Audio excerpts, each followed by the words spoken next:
बिस्मिल्लाहिर्रहमानिर्रहीम। शुरू करता हूँ अल्लाह के पाक नाम से जो बहुत बड़ा मेहरबान नायत रहने वाला है।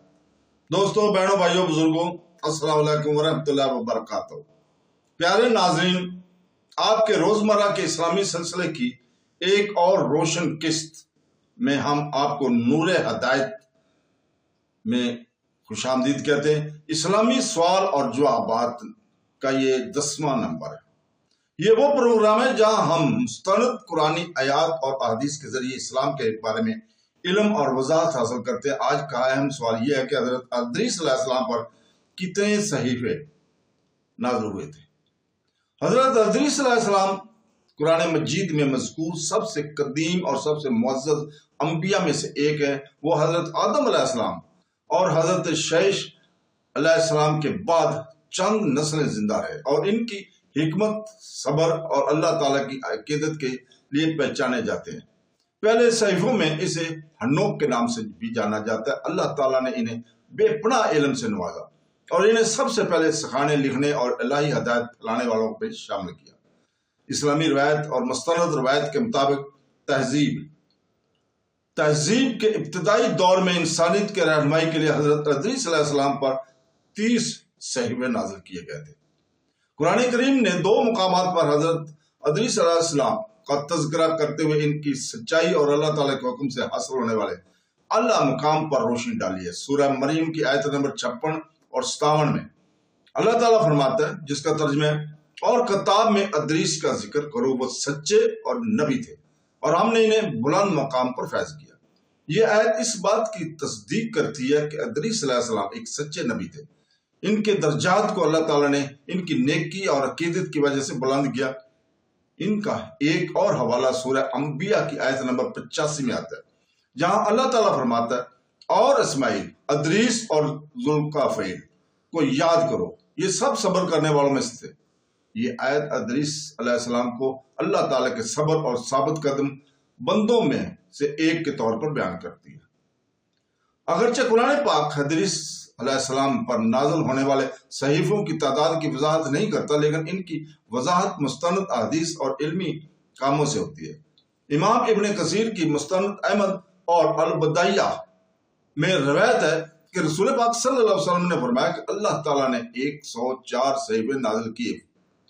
50 शैश को, 30 को अदरीस को, 10 इब्राहिम को और बाकी 4 सहीफे तौरात और कुरान मजीद थे। यह हदीस वाज़ेह तौर पर इस बात की तस्दीक करती है कि हजरत अदरीस अलैहिस्सलाम को अल्लाह ताला ने 30 सहीफे अता किए थे। ये सहीफे जिन्हें सफ अदरीस भी कहा जाता है, सहफ अदरीस भी कहा जाता है, अलाही इल्म, अखलाकी रहनुमाई और इबादत के असूलों पर मुश्तमिल था।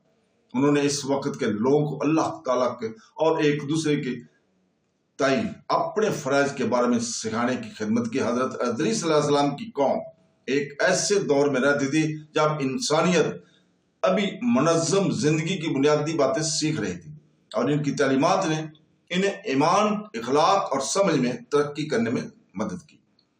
तफसीर इब्न कसीर में यह भी कहा है कि हजरत अदरीस अलैहिस्सलाम वो पहले शख्स थे जिन्होंने कलम से लिखा। अल्लाह ताला ने इससे तहरीर, रियाजी, फलकियात और वक्त की पैमाइश के इल्म से नवाजा। इनकी तहरीरों इंसानी तालीम और इलाही वाही के इब्तदाई रिकॉर्डों में से थी। इन पर नाज़िल होने वाले सहीफों में सच्चाई, इंसाफ, सब्र और अल्लाह ताला की याद के असबाब मौजूद थे। इनके जरिए अदरीस ने हजरत अदरीस अलैहिस्सलाम ने अपनी कौम को नेक जिंदगी गुजारने और अपने खालिक की अजमत को समझने की हिदायत की थी। और इंसानी तारीख में आसमानी सहीफों की अहमियत पर पूरे कुरान पाक में जोर दिया गया। सूरह अल-अला की आयत नंबर 18 और 19 में अल्लाह ताला फरमाता है, जिसका तर्जुमा है, बेशक ये साबका सहीफों यानी इब्राहिम और मूसा के सहीफों में है। ये आयत हमें याद दिलाती है कि आसमानी किताबों को नजूल बनी नौ इंसान के आगाज से ही एक मुसलसल अमल रहा है। जिस तरह इब्राहिम अलैहिस्सलाम और मूसा अलैहिस्सलाम को सहीफे मिले, इसी तरह हजरत अदरीस अलैहिस्सलाम को भी इब्तदाई दौर इंसानियत में मिले। हजरत अदरीस अलैहिस्सलाम अपनी गहरी सोच और मुसलसल इबादत के लिए बहुत मशहूर थे। अल्लाह ताला ने इनके ईमान, इस्तिकामत, کے صلے میں انہیں بلند مقام پر فیض کیا۔ امام القرطبی اور امام الطبری کے مطابق یہ بلندی ان کے روحانی درجے یا آسمانوں میں بلند مقام پر لے جانے کے اعزاز کے طرف اشارہ کر سکتے ہیں۔ جیسا کہ سورہ مریم کی آیت میں مذکور ہے، اللہ تعالیٰ کے پیغام کو پھیلانے، علم اور تصنیف کی بنیادیں قائم کرنے میں بطور استاد اور رہنما ان کا کردار ضروری تھا۔ حضرت ادریس علیہ السلام پر جو 30 صحیفے نازل ہوئے وہ تورات یا قرآن جیسی لمبی کتابیں نہیں تھیں، بلکہ اخلاقی اصولوں اور آسمانی حکمت پر مشتمل مختصر وحی تھیں۔ انہوں نے اپنے پیروکاروں کو ہدایت کی کہ وہ خلوص نیت سے اللہ تعالیٰ کی عبادت کریں، گناہوں سے بچیں اور اپنی زندگی کی بہتری کے لیے محنت کریں۔ حضرت ادریس علیہ السلام کے صحیفوں میں صبر، عاجزی اور علم کے اصول کے اسباق بھی شامل تھے، اور وہ اقتدار میں جو آج بھی اسلام کے پیغام میں مرکزی حیثیت رکھتی ہے۔ انسانی تہذیب میں حضرت ادریس علیہ السلام کی خدمات بہت زیادہ تھی۔ انہوں نے تحریر کے متعارف کرایا، لوگوں کو قلم کا استعمال کرنا سکھایا اور علم کو محفوظ کرنے کے لیے اہمیت پر زور دیا۔ قرآن پاک ہمیں سورہ القلم آیت نمبر 1 میں قلم کی عظمت کی یاد دلاتا ہے، جہاں اللہ تعالیٰ فرماتا ہے، جس کا ترجمہ ہے نون، قلم کی قسم اور جو کچھ وہ لکھتے ہیں۔ بہت سے علماء کا خیال ہے کہ یہ آیت اسی خدائی نعمت کی عکاسی کرتی ہے جو سب سے پہلے حضرت ادریس علیہ السلام کو دی گئی تھی، جو لکھنے اور ریکارڈ رکھنے کے علمبردار تھے۔ مزید یہ کہ حضرت ادریس علیہ السلام کی زندگی ایمان اور علم کے درمیان ہم آہنگی کی زہر کرتی ہے۔ اس کے صحیفوں نے روحانی حکمت کو علمی تفہیم کے ساتھ جوڑ دیا، جس سے ظاہر ہوتا ہے کہ سیکھنا عبادت کا عمل ہے۔ جب یہ اللہ تعالیٰ کے قریب لاتا ہے، اس کی مثال مومنوں کو سکھاتی ہے کہ علم کی تلاش اور دوسروں کے فائدے کے لیے اسے ریکارڈ کرنا خالق کے لیے عقیدت اور شکر گزاری کی ایک شکل ہے۔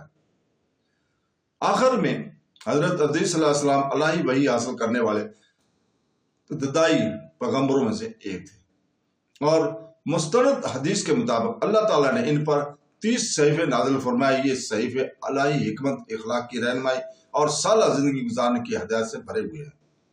ادریس علیہ السلام کو علم، تحریر اور صبر سے نوازا گیا تھا، اور اللہ تعالیٰ نے ان کی اطاعت اور لگن کے اعزاز میں انہیں بلند مقام پر فیض کیا تھا۔ ان کی کہانی ان کی بات کی یاد دہانی کرتی ہے کہ علم اللہ کی طرف سے ایک مقدس امانت ہے، اور جو لوگ اسے تلاش کرتے ہیں وہ اسے خلوص کے ساتھ پھیلاتے ہیں، وہ دنیا اور آخرت دونوں میں بلند ہوتے ہیں۔ اس طرح حضرت ادریس کے 30 صحیفے الہامی وحی کی تاریخ میں ایک بنیادی باب کی نشان دہی کرتے ہیں، جو انسانیت کو ایمان، سمجھ اور روشنی خیالی کی طرف رہنمائی کرتے ہیں۔ تو دوستو، بہنوں، بھائیوں، بزرگوں، ہماری دعا ہے کہ اللہ تعالیٰ ہمیں آج جو ہم نے سنا، پڑھا اور بیان کیا، اس کو سمجھنے، اس کے اوپر عمل پر کرنے کی توفیق عطا فرمائے۔ اے اللہ تعالیٰ، ہمارے علم، ایمان اور فہم میں اضافہ فرما۔ اے اللہ تعالیٰ، ہمارے دلوں کو اپنے نور سے بھر دے اور ہمارے اعمال کو اپنی رضا کا ذریعہ بنا دے۔ انشاءاللہ تعالیٰ کل ملتے ہیں ایک اور متاثر کن سوال و جواب کے ساتھ اسی ہمارے سلسلہ نور ہدایت میں۔ تب تک اللہ تعالیٰ کو یاد کرتے رہو، کیونکہ اللہ تعالیٰ کے ذکر سے ہی دلوں کو سکون ملتا ہے۔ اللہ حافظ۔